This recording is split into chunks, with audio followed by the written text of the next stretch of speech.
The checklist for a stock is built upon its rankings.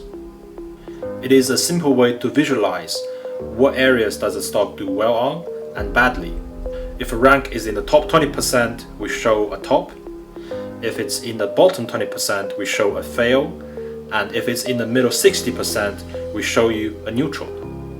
And when you change the stock ranking universe, the checklist also changes based on what you have selected. Here, within the entire default universe, Apple ranks the top 20% in quality, ESG, stability, liquidity, size, and accounting strength. Its value rank is in the bottom 20%, that is why you see a fail there. It means Apple's share price is now very expensively valued, based on metrics such as price to earnings ratio and price to book ratio. There's really no single rule in terms of how you like to use the watch list. For instance, if you're a quality investor, that is, you want to buy great companies and hold them for the long term without putting too much attention to the valuation, you can comfortably hold Apple without being bothered by its very expensive valuations.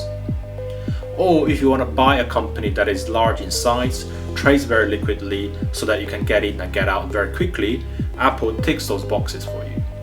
So the purpose of the checklist is to allow you to quickly check what is likable about a stock and what are the red flags and the potential risks that you need to be aware of.